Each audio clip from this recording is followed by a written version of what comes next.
Hello everyone. स्वागत करता हूं आप सभी लोग का एक बार फिर अपने यूट्यूब चैनल पे। और आज हम लोग फिर यहाँ पे आपसे मिल रहे हैं और एक अच्छी जॉब अपॉर्चुनिटी के साथ, दैट इज राइट्स RITES, जो कि गवर्नमेंट ऑफ इंडिया की कंपनी है, मिनी रत्ना पब्लिक सेक्टर है। इसने अपना जॉब नोटिफिकेशन यहाँ पे आपके सामने रिलीज कर दिया है। तो इसी के बारे में हम लोग यहाँ पे डिटेल में देखेंगे और यहाँ पे हम लोग जानेंगे कि क्या प्रोसीजर है, इसका क्वालिफिकेशन क्या होना चाहिए, एलिजिबिलिटी क्राइटेरिया क्या है, इसका सैलरी कितना है, इंपॉर्टेंट डेट्स क्या है, इन सारी चीजों को हम लोग यहाँ पे लास्ट तक जानेंगे। तो लास्ट तक यहाँ पे आप देखते रहिए, आपको सारी चीजें डिटेल में यहाँ पे आपको पता लगेंगी। तो चलिए स्टार्ट करते हैं। तो जैसा कि आप यहाँ पे देख रहे हैं आपके सामने कि राइट्स जो कि गवर्नमेंट ऑफ इंडिया की कंपनी है, that is mini Ratna central public sector enterprises under ministry of railway की ये अंडर आता है, ये गवर्नमेंट ऑफ इंडिया की।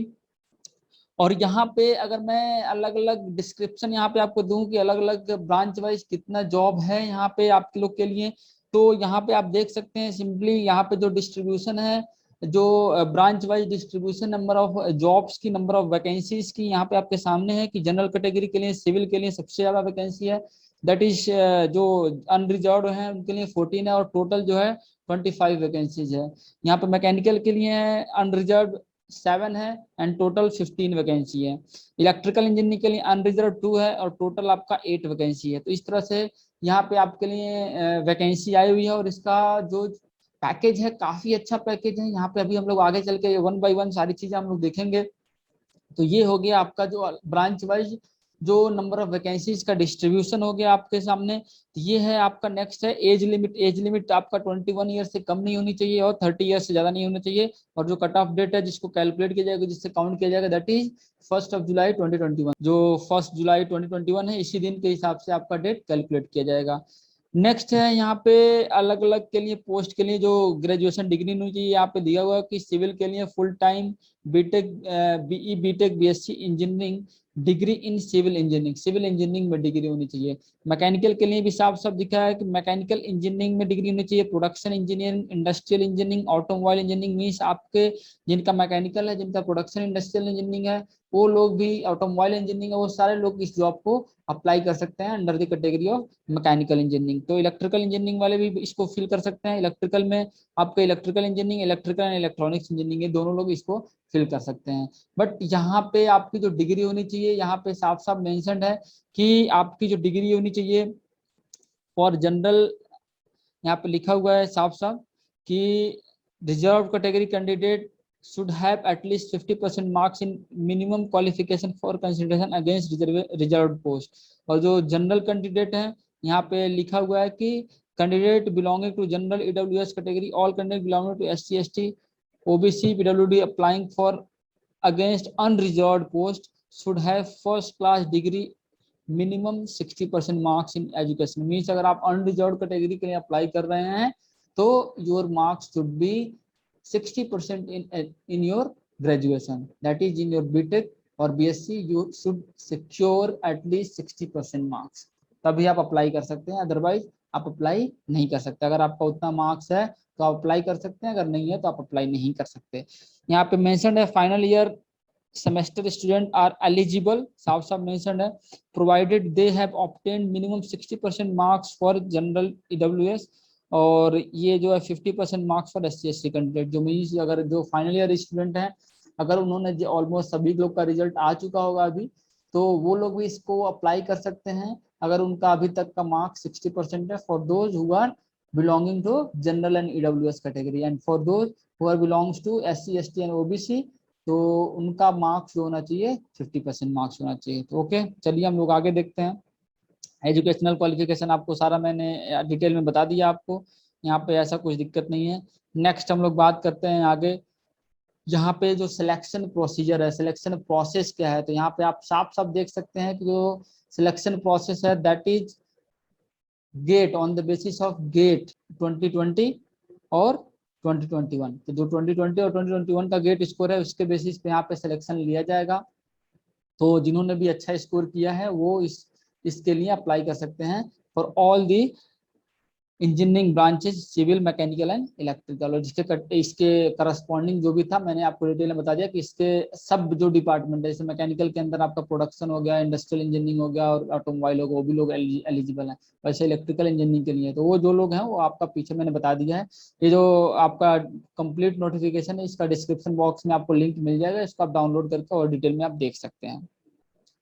तो जिन्होंने भी गेट दिया है 2020 में, 2020 में और 2021 में जिन्होंने भी गेट दिया है, अगर अच्छा स्कोर है तो आप इसके लिए अप्लाई कर सकते हैं, क्योंकि इसके लिए जो गेट स्कोर है 2020 और 2021 दोनों का यहाँ पे एलिजिबल है। ठीक है,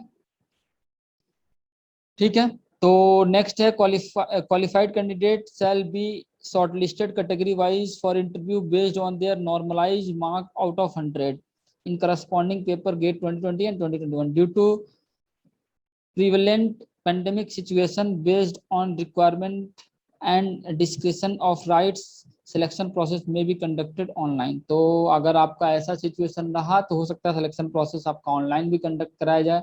और यहाँ पे जो मार्क्स डिस्ट्रीब्यूशन आपके सामने यहाँ पे कंप्लीट मेंशन है कि गेट का जो है आउट ऑफ 100 75% दिया जाएगा, जितना भी आपका मार्क्स रहेगा उसमें 0.75 से मल्टीप्लाई कर देंगे, that comes out to be 75%। तो जो भी आएगा उतना आपका 75% वेटेज रहेगा। अगर 100 मार्क्स का सिलेक्शन प्रोसीजर है तो 25% आपका इंटरव्यू रहेगा, अच्छा खासा वेटेज है इंटरव्यू का भी, तो यहाँ पे कम नहीं है।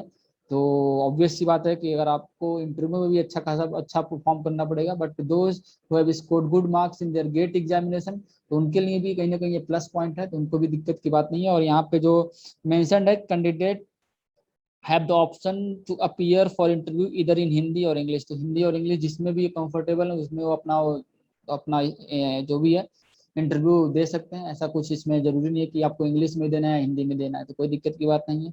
नेक्स्ट हम लोग बात करते हैं यहाँ पे कि आपका पेमेंट कितना रहेगा और नेचर ऑफ एंगेजमेंट की क्या है वहाँ पे। तो selected candidate will be on training for a period of 2 months। On completion of training period candidate will be engaged as an engineer in IDA pay scale 40,000 to 1,40,000 on probation for a period of 2 years। 2 साल का रहेगा probation period रहेगा आपका यहाँ पे। Next क्या है यहाँ पे, नेक्स्ट हम लोग बात करते हैं सेम वही रिन्यूमरेशन की यहाँ पे बात की गई है। नेक्स्ट अगर हम लोग बात करें बाकी सारे अलाउंसेस सारी चीजें आपको मिलेंगी, यहाँ पे सारा मेंशन है आपका देख सकते हैं। और जहाँ तक सीटीसी की बात है तो आपका जो सीटीसी रहेगा दैट इज जो बन के आएगा 12 लाख पर एनम, यहाँ पे साफ साफ यहाँ पे लिखा हुआ है। बाकी सारी फैसिलिटी आपको मिलेगी, जितने भी मेडिकल इंश्योरेंस है सारी कुछ आपका जो गवर्नमेंट नॉर्म्स है उसके अकॉर्डिंग यहाँ पे मिलेगा, सारा कुछ यहाँ पे मेंशन है। ठीक है, नेक्स्ट अगर मैं फी की बात करूँ, सर्विस बॉन्ड भी है यहाँ पे आपके लिए सर्विस बॉन्ड भी है। The selected candidate will be required to execute a service agreement bond to successfully complete the prescribed training period and thereafter serve the organization at least 3 years। the amount of bond 1 lakh।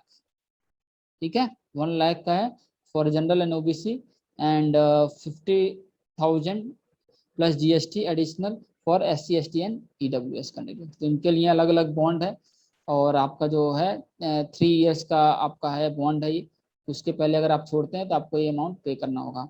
अगर मैं बात करूँ application fees की, तो general category के लिए है उनका जो एप्लीकेशन फी है that is 600 plus taxes as applicable. और SC ST और OBC के लिए PWD के लिए यहाँ पे है 300 है। ठीक है, नेक्स्ट आपको अप्लाई कैसे करना है, आपको इस वेबसाइट पे जाना है, बाकी सारा डिटेल आपको वहाँ पे मिल जाएगा। बाकी जो भी रिक्वायरमेंट है क्या क्या चीज़ें लगेंगी इस डिस्क्रिप्शन बॉक्स में आपको लिंक मिल जाएगा, वहाँ से आप इसको देख सकते हैं, पूरा जो भी है इसको देख सकते हैं, इसको देख के आप इसको फॉर्म को अप्लाई कर सकते हैं, कोई दिक्कत की बात नहीं है। नेक्स्ट हम लोग यहाँ पे बात करेंगे कुछ इंपॉर्टेंट डेट्स की। अगर यहाँ पे वेन्यू भी लिखा हुआ है, यहाँ पे लिखा है कि date time and detail of venue of selection shall be communicated in to shortlisted candidate. जो शॉर्ट लिस्टेड कैंडिडेट है उनको कम्युनिकेट किया जाएगा, उनको बताया जाएगा, कोई दिक्कत की बात नहीं है। नेक्स्ट है इंपॉर्टेंट डेट्स की अगर हम लोग बात करें तो commencement of submission of online application and online payment of fee that is 30th जुलाई। तो ऑलरेडी स्टार्ट हो चुका है, आप इसको फॉर्म को फिलअप कर सकते हैं, कोई दिक्कत की बात नहीं। और लास्ट डेट है 25 अगस्त है। ठीक है, डेट ऑफ सिलेक्शन अभी कोई नोटिफाई नहीं है, वो आपको कम्युनिकेट किया जाएगा, उसमें कोई दिक्कत की बात नहीं है। तो आई होप ये सारी चीजें आपको समझ में आई होगी और ये इंफॉर्मेटिव वीडियो होगा आपके लिए। तो please like and share this video to your friend so that they get to know about this information and अगर आप इन सारे वीडियोस को टाइम टू टाइम आप देखना चाहते हैं, अगर आप चाहते हैं कि सारा नोटिफिकेशन आपको मिलता रहे, तो please subscribe this channel for all upcoming notification, job notification as well as all important notification. Okay, thank you very much.